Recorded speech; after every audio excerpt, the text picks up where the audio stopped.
ओम शांति। ओम शांति।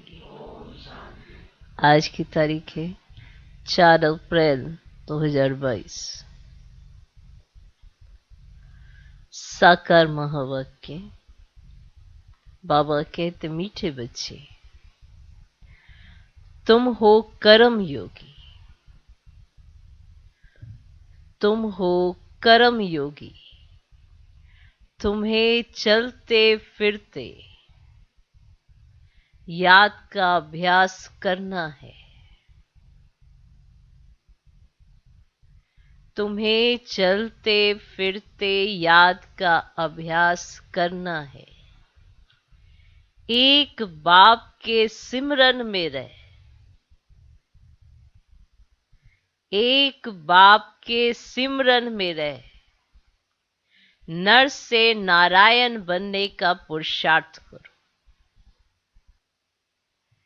एक बाप के सिमरन में रह। नर से नारायण बनने का पुरुषार्थ करो। बाबा कहते, मीठे बच्चे, तुम हो कर्म योगी। तुम्हें चलते फिरते याद का अभ्यास करना है। एक बाप के सिमरन में रह। नर से नारायण बनने का पुरुषार्थ करो। तुम क्या हो? क्या हो? कर्म योगी। माना कर्म करते याद में रहना। ये नहीं कि कर्म कर रहे और सोचे अभी थोड़ा याद कर सकते हैं, और याद सोचे ही माना बैठ के करने को। ये आशिक माशूक जैसी याद होनी चाहिए। सब कुछ करते बुद्धि की तार उसके साथ हो, और ये हो सकता है। ये इम्पॉसिबल नहीं है, ये हो सकता है। इसलिए कर्म करो पर योग बाप के साथ हो। इसलिए कहा, चलते फिरते याद का अभ्यास करो कि ऐसा कोई समय ना हो जब आपको याद नहीं आई। इतना दिल का गहरा प्यार हो बाबा के साथ कि निरंतर याद रहे। सोचना पड़े कब भूले, फिर भी बाबा कहते कम से कम 8 घंटा तो निरंतर कर लो। एक साथ 8 घंटा नहीं कहा है। सुबह से ही शुरू करो। अब सुबह से जब तक आप अपने कार्य व्यवहार में जाओ तब तक साइलेंस में तो रह सकते हैं। उस समय को तो यूज कर सकते हैं ना। कितने घंटे हो जाते हैं सोचो, है ना। फिर दिन में अगर कोई कार्य है तो बुद्धि से बारंबार याद तो कर सकते हैं ना, बाबा ने कार्य करते हुए क्या स्मृति दिलाई। फिर शाम से फिर अभ्यास करो, फिर से साइलेंस में रहो। तो है तो सहज, पर होता क्या है, भूल जाते हैं। बाबा का कहा भूल जाते हैं। फिर अपना कहा ही याद रहता है, हो नहीं पाता, ऐसा होता है, भूल जाते हैं, वैसा होता है। अपने पास इतने कारण होते हैं, इतने कारण होते हैं कि बाबा का दिया निवारण भूल जाता है। बस कारण ही याद रहते हैं। तो बाबा कहते, तुम हो कर्म योगी हो। तुम्हें चलते फिरते याद का अभ्यास करना है। एक बाप के सिमरन में नर से नारायण बनने का पुरुषार्थ करो। आज का प्रश्न, निश्चय बुद्धि बच्चों की मुख्य निशानी क्या होगी? हम सब निश्चय बुद्धि है। चलो अपनी निशानी सुना दो, 1 2। निश्चय बुद्धि बच्चों की मुख्य निशानी क्या होगी? चलो सुनाओ। अच्छा जी, तो निश्चय बुद्धि बच्चों की मुख्य निशानी क्या होगी? उत्तर, उनका बाप के साथ पूरा पूरा लव होगा। उनका बाप के साथ पूरा पूरा लव होगा। बाप के हर फरमान को पूरा पूरा पालन करें। बाप के हर फरमान को पूरा पूरा पालन करेंगे। करेंगे ना पूरा पूरा पालन। अब निश्चय है तो बाबा ने जो कहा उस बात पे भी तो निश्चय होगा। ऐसे कहने में क्या, मुझे निश्चय है बाबा है, पर बाबा के कथन पर ही निश्चय ना हो, ये कैसा निश्चय है? तो जो बाबा कहेगा वो पूरा पूरा पालन करेगा। बाबा कहेगा ऐसे करना, जी बाबा, ऐसे करना, जी बाबा। अब हम सभी कहते हैं कि हमारा निश्चय है, पर पालन करने में हम कहीं कोई कमी छोड़ देते हैं। फिर क्या होता है, कोई हल्का सा भी पेपर आता है उसमें फेल हो जाते हैं। बड़ा पेपर तो अभी आया ही नहीं, हल्का सा भी पेपर आता है फेल हो जाते हैं। फिर पूछते हैं कि अरे हमको ऐसा क्यों, हमको ऐसा। जो कहा जाए आप पालन करके देखो, थोड़े समय की बात होती है, फिर से वैसे हो जाता है। लेकिन पालन ही नहीं करना माना, ये तो एंटी पार्टी वाली आत्मा हो गई है ना। तो पालन करना है तो समझ में आए कि भगवान जो कह रहा है ये पालन करते हैं। तो मुरली में जो कहा है उसे पालन करो, जो डायरेक्शन मिले उसको पालन करो। तो उनका बाप के साथ पूरा पूरा लव होगा, और जिसके साथ लव होता है उसका कहना सहज लगता है, ऑटोमेटिकली पालन हो जाता है। तो हम सब ने कहा बाबा के साथ हमारा पूरा लव है, तो उनका कथन पालन भी करो। बाप के हर फरमान को पूरा पूरा पालन करेंगे, उनकी बुद्धि बाहर नहीं भटक सकती, उनकी बुद्धि बाहर नहीं भटक सकती। वे रात को जाग कर भी बाप को याद करेंगे, याद में रहकर भोजन बनाएंगे, खाएंगे नहीं कहा, बनाएंगे। याद में रहकर भोजन बनाएंगे, माना आप याद में बनाएंगे तो जो खाएंगे वो भी याद में खाएंगे, वो भी खुश होंगे खा के। तो याद में रहकर भोजन बनाएंगे। तो निश्चय बुद्धि बच्चों की मुख्य निशानी क्या होगी? उत्तर, उनका बाप के साथ पूरा पूरा लव होगा, बाप के हर फरमान को पूरा पूरा पालन करेंगे, उनकी बुद्धि बाहर नहीं भटक सकती। वे रात को जाग कर भी बाप को याद करेंगे, याद में रहकर भोजन बनाएंगे। अब जो कहेंगे हम तो बनाना नहीं आता, तो वो खाएंगे याद में रहकर। क्योंकि हर कर्म किस में करना है? याद में करना है। कोई ये सोचे मेरे को समय तो मिलता नहीं, आप कर्म तो करते हैं ना, तो उस कर्म में याद को शामिल कर दो। ऐसी बुद्धि लगाओ बाबा के साथ कि उसी सेकंड लगे जैसे बाबा अपने साथ प्रेजेंट है। ऐसा महसूस होना चाहिए कि बाबा मेरे साथ प्रेजेंट है।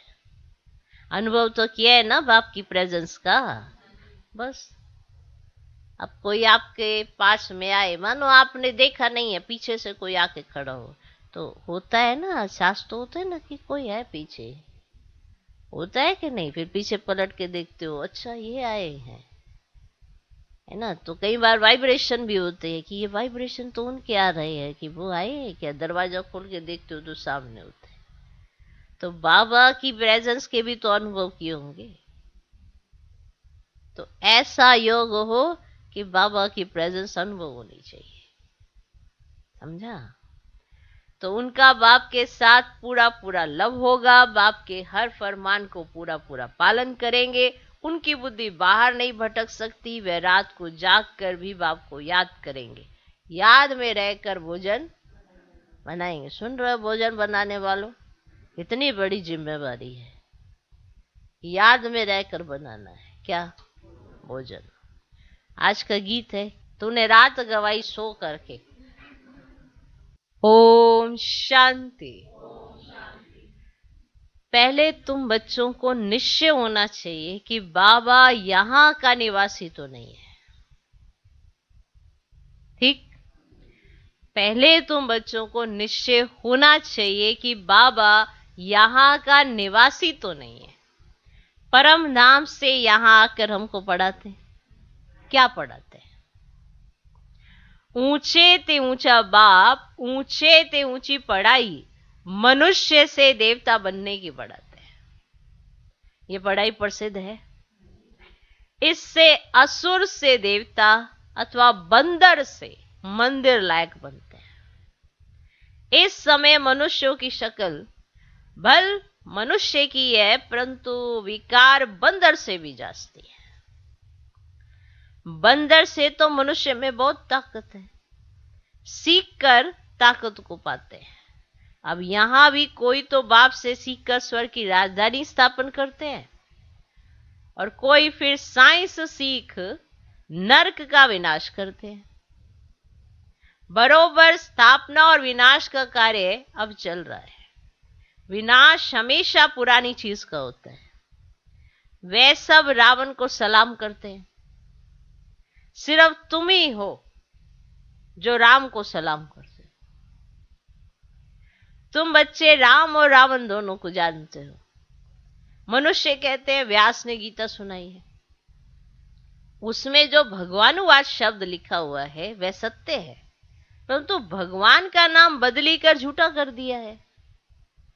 बाबा कितना समझाते हैं, प्रदर्शनी में सिर्फ एक बात ही समझ जाए कि गीता का भगवान निराकार शिव है, ना कि मनुष्य, यह भी समझते नहीं है। यह भी ड्रामा में नोंद है। सिर्फ सन्यासी हैं जो अपने को दुखी नहीं समझते, वास्तव में वे भी दुखी हैं जरूर, परंतु कहते हैं हम दुखी नहीं हैं, या तो कह देते हैं शरीर दुखी होता है, आत्मा थोड़ी ही दुखी होती है। आत्मा सो परमात्मा है, वह कैसे दुखी होगी? अब यह उल्टा ज्ञान है। माना एक सन्यासी है जो अपने आप को दुखी शब्द से नहीं, वो कहते कि हाँ भाई हम दुखी नहीं है, बाकी शरीर दुखी है, क्योंकि वो कहते आत्मा तो परमात्मा समान है, परमात्मा हो गई है तो वो कैसे दुखी होगी। तो ये उल्टा ज्ञान है। अब ये है ही झूठ खंड। भारत स्वर्ग था तो सचखंड था। बाप समझाते हैं ड्रामा अनुसार दिन प्रतिदिन दुख बढ़ता ही जाएगा। बल कितने भी यज्ञ दान पुण्य आदि करे, परंतु परिणाम क्या निकला? नीचे ही गिरते गए। इस समय 100% भ्रष्टाचारी नरकवासी बन पड़े। इसीलिए बाप का आना ही ऐसे समय पर होता है जबकि सब दुखी है और सब एक्टर्स आ चुके हैं। थोड़े आते भी रहते हैं, मेजोरिटी आए हुए हैं। अर्जुन तो अभी बहुत लोग दुखी होंगे। अर्जुन माना अभी बहुत लोग अभी दुखी होंगे, भगवान को याद करेंगे। तुमको तो भगवान खुद ही पढ़ाते हैं, तो कितना अच्छी रीति पढ़ना चाहिए। बाप, टीचर, सतगुरु तीनों इकट्ठे मिले हैं। अब और किसके पास जाए? बताओ। बाप भी मिल गया, टीचर भी मिल गया, सतगुरु भी मिल गया, अब बताओ और किसके पास जाए? बाप कहते भलग्रस्त व्यवहार में रहो, परंतु मुझ निराकार परमात्मा की मत पर चलो तो तुम श्रेष्ठ बन सकते हो, और कोई गुरु गोसाई की मत पर नहीं चलो। ठीक? एक परम पिता परमात्मा की मत पर चलो और कोई गुरु गोसाई की मत पर नहीं चलो। तुम पूछते हो कि परम पिता परमात्मा से तुम्हारा क्या संबंध है, ऐसे ही पूछते हो ना सबसे। तो गॉड फादर है तो जरूर बाप से वर्षा मिलना चाहिए नई दुनिया का। किसकी भी बुद्धि में नहीं आता है फादर माना रचयिता, स्वर की रचना रचने वाला, परंतु यह है निराकार। आत्मा भी निराकार है, यह मनुष्यों को पता ही नहीं है। आत्मा का रूप क्या है, परमात्मा का रूप क्या है? आत्मा अविनाशी है, परमात्मा भी अविनाशी है। हर एक आत्मा में अविनाशी पार्ट भरा हुआ है। अब ये बातें जब सुनते हैं तो मनुष्यों की बुद्धि चक्री में आ जाती है। जिन्होंने कल्प पहले वर्षा लिया है वही पुरुषार्थ अनुसार सब बातों को समझ जाते हैं। अब तुम बच्चों की बुद्धि में पक्का निश्चय है और बाप के साथ लव भी है। शिव बाबा फरमान करते हैं तो खाते पीते मुझे याद करो। ठीक? खाते पीते मुझे याद करो। याद से भी कर्म विनाश होंगे और उच्च पद भी पाएंगे। कोई तो ये भल यहां बैठे हैं परंतु बुद्धि बार भटक रही है। जैसे भक्ति मार्ग में होता है ना, माया का राज्य है ना, बुद्धि बाहर चली जाती है तो धारणा नहीं होती। मुश्किल कोई बाप के फरमान पर चलते हैं। बाप कहते हैं सिर पर पापों का बोझा होता है, इसीलिए रात को जाग कर मुझे याद करो तो तुमको बहुत मदद मिलेगी। चलते फिरते भी याद का अभ्यास करो, याद में रहकर भोजन बनाओ। इसमें बड़ी मेहनत है, घड़ी घड़ी भूल जाते हैं। बच्चों को अभ्यास बहुत अच्छी रीति करना है। 24 घंटे से 16 घंटे तो फ्री हो, बाकी 8 घंटे तो योग में जरूर रहना है।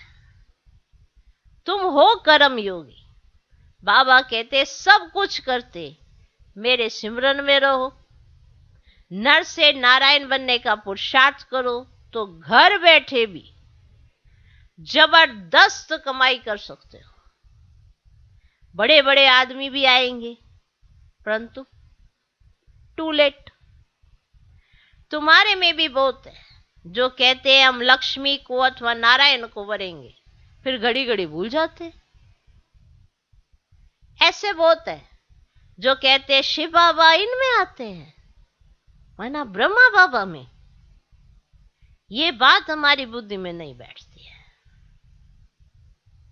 कोई शक्ति है, कशिश है, परंतु बच्चे बाप को समझते नहीं है, क्योंकि शास्त्रों में ऐसी बातें नहीं है कि बाप आते हैं। तो गीता है सबसे ऊंचा शास्त्र, उसमें भी मनुष्य का नाम डाल दिया है। फिर जो ऊंचे ते ऊंचा भगवान है उनका नाम फिर नीचे वाले शास्त्र में कैसे आएगा? बाप कहते कितनी भूल कर दी है। मैंने ही ये रुद्र यज्ञ रचा है। कृष्ण को तो कहते हैं श्याम सुंदर, राधे कृष्ण ही लक्ष्मी नारायण बनते हैं। बाप समझाते तुम देवी देवता धर्म वालों ने 84 जन्म लिए और राधे कृष्ण ही लक्ष्मी नारायण बनते हैं, वही पूरे 84 जन्म लेते हैं। 84 लाख को हो तो भी पहले स्वर्ग में आने वाले तो लक्ष्मी नारायण ही हैं। अगर आपकी बात भी कहे तो भी तो पहले आने वाले ये लक्ष्मी नारायण ही है ना। तो बाप समझाते तुम देवी देवता धर्म वालों ने 84 जन्म लिए, तुम ही नंबर 1 थे। तुम्हारी अब राजधानी स्थापन हो रही है। लक्ष्मी नारायण तुम्हारे ही माँ बाप थे, अब तुम्हारी राजधानी बन रही है। तुम अभी संपूर्ण नहीं बने हो, बनना है जरूर, तब तो सूक्ष्म वतन में साक्षात्कार होता है। अपने को संपूर्ण फरिश्ते समझते हो। फरिश्ते बनने के बाद लक्ष्मी नारायण बनते हैं, उनका भी साक्षात्कार होता है। अब तत्त्वम तुम भी बन रहे हो। कितना अच्छी रीति समझाया जाता है। आजकल स्कूलों में भी गीता पढ़ते हैं, पढ़ाते हैं ना गीता स्कूलों में भी। जो पढ़कर होशियार हो जाते वे फिर दूसरों को पढ़ाएंगे तो पंडित बन जाते हैं। सुनने वाले ढेर फॉलोअर्स हो जाते हैं, पंडित हो जाते हैं ना। जबान मीठी है, अच्छी रीति श्लोक आदि कंठ कर लेते हैं, बस हो गई, गीता सुनाने लग जाते हैं। जुबान मीठी है उनकी और श्लोक कंठ कर लेते हैं, मिलता कुछ भी नहीं है। तमो प्रधान बन गए हैं। बाबा ही आकर सतो प्रधान बनाते हैं, सो भी नंबरवार पुरुषार्थ अनुसार ही बनते हैं। सब आत्माएं तो शक्तिवान नहीं हो सकती है। बाप को सर्वशक्तिवान कहेंगे, लक्ष्मी नारायण को नहीं कहेंगे। शक्ति की बात अभी होती है, अभी तुम राजाई ले रहे हो, अभी तुमको वर मिल रहा है। बाप कहते अमर भव जीते रहो, सतयुग में तुमको काल नहीं खाएगा, वहां तो मृत्यु अक्षर ही नहीं है। ऐसे नहीं कहेंगे कि फलाना मर गया, तुम कहेंगे हम पुराना बूढ़ा शरीर छोड़कर नया लेते हैं। महाकाल का भी एक मंदिर है, उसमें सिर्फ शिवलिंग रख झंडियां आदि लगा दी हैं। ऐसे बहुत पत्थर होते हैं जिनको ना सोना लगा रहता है, ऐसे पत्थरों पर सोना लगा रहता है, फिर घिस घिस कर बनाते हैं।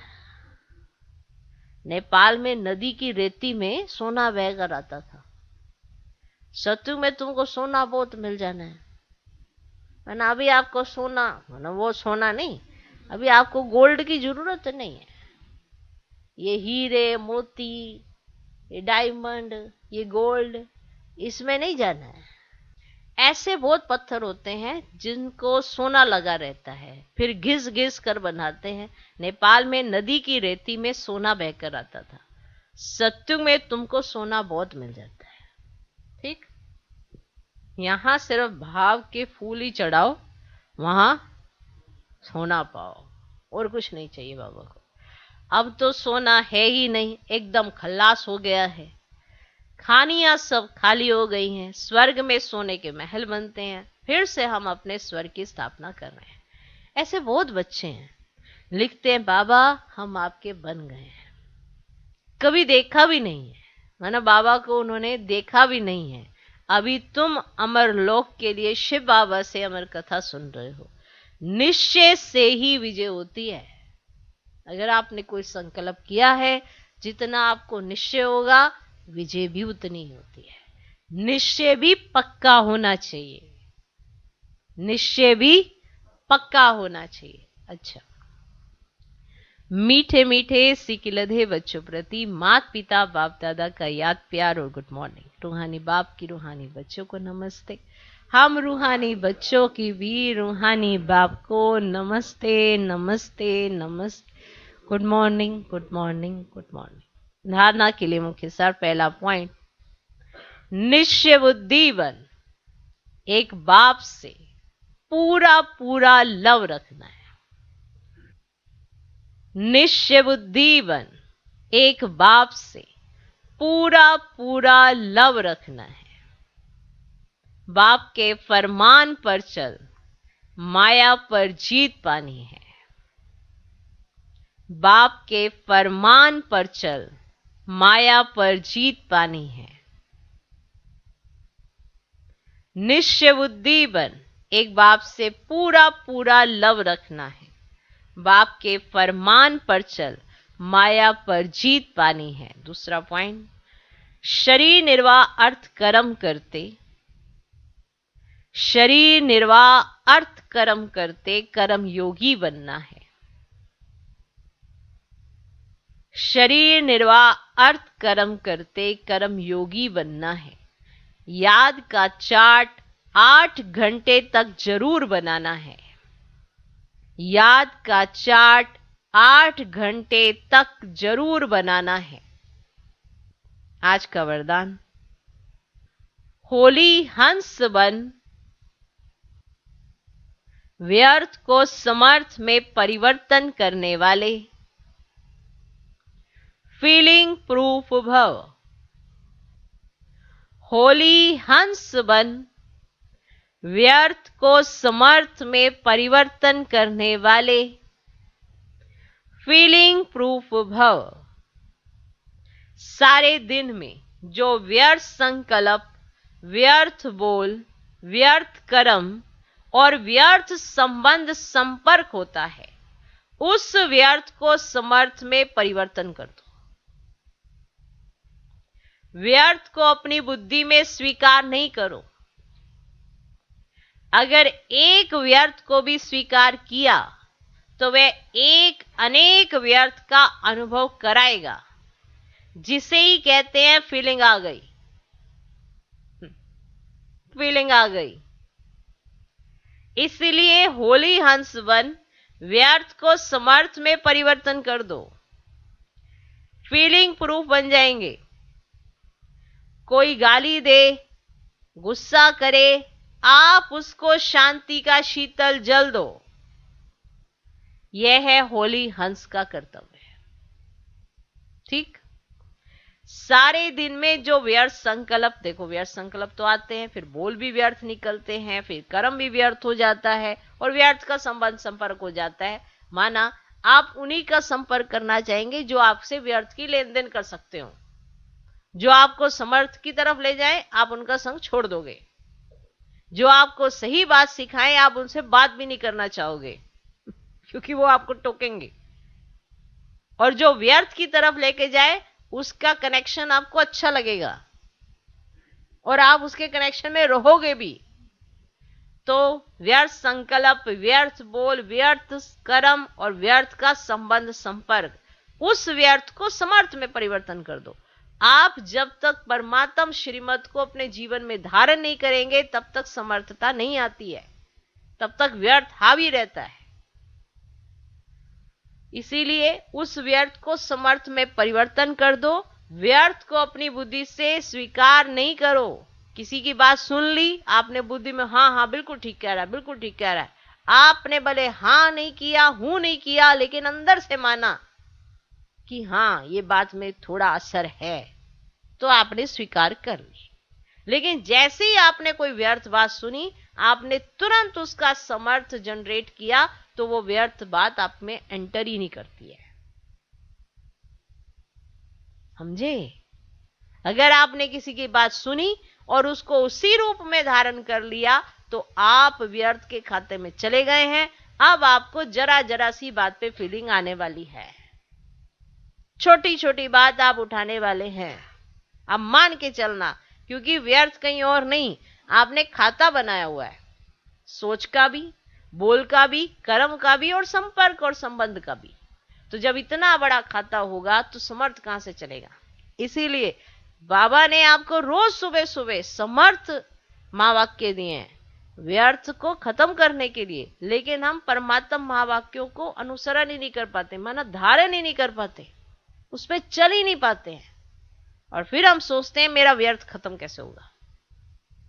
तो जब भी कोई व्यर्थ की बात करे, उसको समर्थ में तब्दील करके तब बुद्धि में अडॉप्ट करना। जैसे कोई नेगेटिव हो जाता है, वो अपनी बात बताता है, यहाँ ऐसे है, वहां वैसे है, आपने सुना हाँ ऐसा तो है, होता तो है, तो आपने स्वीकार कर ली। लेकिन आपने माना कि उस आत्मा के अपने संस्कार हैं, उस अपने संस्कारों के कारण वो हर छोटी छोटी बात को फीलिंग में लेके जा रही है। सबके साथ ऐसा नहीं होता, मेरे संस्कार अलग हैं, मेरे संस्कारों के चलते ऐसा कोई भी उतार चढ़ाव मेरे जीवन में नहीं आता, क्योंकि मेरे संस्कारों में सबके साथ मिलजुल के चलना है, क्योंकि मुझे श्रीमत पर चलना आता है। तो बताओ, उसके व्यर्थ के अंदर जाके आपके अंदर बैठा पाया कोई? नहीं, क्योंकि जैसे ही किसने जो सुनाया, आपने उसको अपने अंदर कैसे बिठाया, ये आपके ऊपर निर्भर करता है। कई बार ऐसा होता है ना, कई बार बैठना पड़ता है ऐसे संगठन में जहां व्यर्थ की बातें होती हो, लेकिन उसको आप छान के भी तो लोग हैं। कोई आपको चाय बुलाए और पत्ती समेत दे दे, और जिसको अच्छी लगती है वो पत्ती के साथ पीता हो, लेकिन आप नहीं पीते, तो आप क्या कहोगे उसको? वो ये छान के देना। तो आपके पास भी चाय छानने वाली छन्नी है, माना रोज आपको दिया गया है कि आपको कैसे उसको छानना है।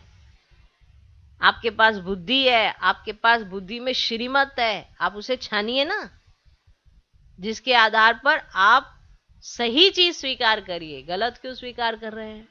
तो आप बच जाएंगे, आप बिल्कुल बच जाएंगे। फिर आपको कभी फीलिंग नहीं आएगी। जिनको ये बार बार फीलिंग आती है, उन्होंने व्यर्थ का खाता बढ़ा रखा है, इसलिए फीलिंग आती है। और जिनके पास कोई फीलिंग नहीं आती है, तो वो लोग आके कहते हैं तुम्हें नहीं इस बात पे लगता थोड़ा सा, क्या बात है, तुमको कोई फर्क नहीं पड़ता। वो आके ये भी कह के जाएंगे। आप फील कर नहीं रहे क्योंकि आपके पास समर्थता है, आप उसमें छान लेते हैं, लेकिन उन्होंने अपना व्यर्थ आपको देना है। उनको आप उनके जैसे नहीं दिखोगे, तो एक बार आएंगे, दो बार आएंगे, तीन बार आएंगे, चौथी बार नहीं आएंगे, क्योंकि आप उनको उनके जैसे दिखे ही नहीं बार बार परोसने के बाद भी। और अगर उन्होंने आपको परोसा दे एक बार में और आपकी एक्टिविटी वैसी हो गई, तो वो बारंबार आएंगे। उनको लगेगा अरे भैया अपना साथी मिल गया। ऐसे व्यक्ति छोड़ते नहीं है। इसीलिए ज्यादा भाईचारा, कोई सोचे कि अरे मेरा तो सबके साथ उठना बैठना है, अच्छी बात है, लेकिन किस खाते का, व्यर्थ का या समर्थ का? जिनको बहुत ज्यादा फीलिंग आती है उनका खाता व्यर्थ की तरफ बहुत ज्यादा होता है। ओके, अगर आपने एक व्यर्थ को भी स्वीकार किया तो वह एक अनेक व्यर्थ का अनुभव आपको कराएगा, जिसको ही कहते हैं फीलिंग। फीलिंग आ गई, इसीलिए होली हंस बन, व्यर्थ को समर्थ में परिवर्तन कर दो तो फीलिंग प्रूफ बन जाएंगे। कोई गाली दे, गुस्सा करे, माना आप कोई गाली देता है, गुस्सा करता है, तो आपको पता है ना कि इस समय उसकी अवस्था कैसी है। भले आपकी भी थोड़ी ऊपर नीचे हुई, लेकिन आपको तुरंत समझ में आ जाना चाहिए ना कि अरे मैं भी उसके जैसा ही हो गया, ये तो मुझे नहीं करना। आपको अपना पार्ट तो नहीं चेंज करना है ना। हम सुनते हैं सन्यासी कहता है कि वो जो बिच्छू है उसका संस्कार है काटना, मेरा संस्कार है उसको बचाना। सुन लिया, बड़ा अच्छा लगा भैया, बड़ा ही अच्छा लगा। लेकिन जब हमारा किसी के साथ ऐसा व्यवहार हो जाता है, सामने वाले को गुस्सा आ जाता है या कोई भी कुछ भी कह देता है, तो आप अपना पार्ट तुरंत चेंज कर देते हो, अपना संस्कार तुरंत चेंज कर देते हो, सामने वाले को सोचने का मौका ही नहीं देते हो कि आप अपना किरदार कभी नहीं बदलते जो पॉजिटिव है।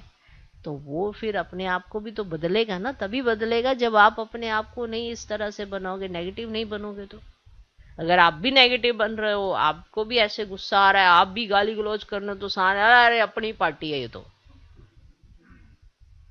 तो दो एक ही समान के व्यक्ति होंगे। माना गुस्सा करने वाले, लड़ाई झगड़ा करने वाले, ये देहाभिमान में रहने वाले, उनकी कभी नहीं बन सकती। यही कारण होता है। तो कोई गाली दे, गुस्सा करे, आप उसको शांति का शीतल जल दो। अब शांति का शीतल जल तो जिसके पास होगा वही देगा, और खुद का भी जल सुखा दिया, सामने वाले को तो वैसे सूखा हुआ था।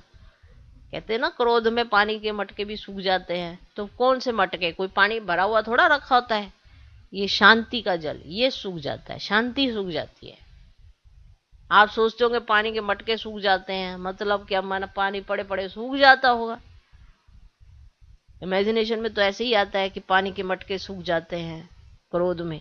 तो कौन से पानी के मटके सूख जाते हैं? शांति का जल, जो एक दूसरे को देख के शांत, ठंडा, शीतल। इसलिए जो सत्संग होते हैं ना, करो वर्षा, मतलब ऐसे और ठंडे शीतल डालते हैं ऊपर, माना पूरा सत्संग हो जाता है, लास्ट में वो ऐसे बौछार सी करते हैं, और जो सोया होता है वो एकदम ऐसे हिलता है कि अरे पानी कहाँ से आ गया। तो वो किस लिए, वो शांति के शीतल जल डालो।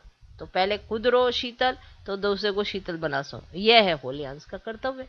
पहले कर्तव्य करो, अधिकार तो आपको सत्युग में मिल ही जाने। तो आप ऐसा कुछ करके दिखाओ जो भगवान कहे वाह बच्चे वाह। तो यह है होली हंस का कर्तव्य। आज का स्लोगन, साधना के बीज को प्रत्यक्ष करने का साधन है बेहद की वैराग्य वृत्ति। अगर आप साधना को प्रत्यक्ष करना चाहते हो, साधना के बीज को प्रत्यक्ष करना चाहते हो, माना उसका एक साधन है बेहद की वैराग्य। जितनी आपकी साधना अच्छी होती है, माना ये अच्छा है, तो आपके अंदर वैराग्य वृत्ति भी आती है। ये नहीं कि आपके अंदर वैराग्य वृत्ति है नहीं और आप सोचे कि मैं साधना में हूं। माना लालसा आपकी हर चीजों के प्रति है, ये भी चाहिए, वो भी चाहिए, ये भी चाहिए, लालसा आपकी हर चीजों के प्रति है, और आप सोचे कि मैं साधना कर रहा हूं। तो साधना के बीज को प्रत्यक्ष करने का साधन क्या है? बेहद की वैराग्य वृत्ति। ठीक है, अच्छा जी। मातेश्वरी जी के अनमोल महावाक्य, परमात्मा को त्रिमूर्ति क्यों कहते हैं? परमात्मा को त्रिमूर्ति क्यों कहते हैं? उन्होंने कौन से 3 रूप रचे? अवश्य उन्होंने 3 रूप ब्रह्मा विष्णु शंकर के रचे हुए हैं। वे जब खुद आते हैं तो तीनों रूपों को अपने साथ लाते हैं। ऐसे नहीं कहेंगे कि उन्होंने ये 3 रूप अलग अलग रचे हैं, इकट्ठा नहीं रचे हैं, आगे पीछे नहीं रचे। क्योंकि जब वो आते हैं तभी तो सूक्ष्म याद आया। तो जब वो आते हैं तो इकट्ठा ही रचे हैं, आगे पीछे नहीं रचे। तो परमात्मा ही कहते हैं कि यह रचना मेरी है, क्योंकि मैं साकारी, आकारी और निराकारी तीनों सृष्टि का मालिक हूं। मैं साकारी लक्ष्मी नारायण देवता रूप में नहीं हूं, वे तो साकारी दैवी गुणों वाले मनुष्य हैं, और मैं अव्यक्त देवता ब्रह्मा विष्णु शंकर भी नहीं हूं। किसने कहा? परमात्मा ने। भले ये आकारी देवता पुनर्जन्म में नहीं आते हैं, मगर मैं वो भी नहीं हूं। ये सारी मेरी डिपार्टमेंट है। जब मैं खुद आता हूं तो सारी डिपार्टमेंट साथ मिलाता हूं, ठीक है ना। मैनेजर है, उसके पास बहुत सारे डिपार्टमेंट होते हैं, मैनेज करना होता है, तो डिपार्टमेंट बहुत सारे होते हैं। और उन्हों द्वारा ही दैवी सृष्टि की स्थापना, आसुरी दुनिया का विनाश तथा नई सृष्टि की पालना कराने के लिए आता हूं। मैं तो डायरेक्ट ऊपर से पवित्र आत्मा आता हूं, और मैं जिस मनुष्य तन में आता हूं वह भी बहुत जन्मों के अंत के तमोगुणों वाले हैं। उस तन में प्रवेश होकर उनको भी पवित्र बनाता हूं, जिसका भविष्य जन्म सर्वगुण संपन्न 16 कला संपूर्ण श्री कृष्ण है। क्योंकि परमात्मा तो सर्वगुणों का सागर है, विक्रमाजीत है, उनसे सेकंड नंबर श्री कृष्ण बनता है, जिसके फिर अंत का जन्म ब्रह्मा तन है। परमात्मा के मुआफिक पवित्र आत्माएं कोई भी नहीं है, उन्हों को पवित्र बनाना पड़ता है, इसलिए परमात्मा को ही सुप्रीम सोल कहते हैं। ओके। अच्छा, दूसरा, बिगड़ी हुई तकदीर बनाने वाला परमात्मा है। अब यह तो सब मनुष्य जानते हैं कि तकदीर बनाने वाला तो एक ही परमात्मा है, ये जानते हैं ना।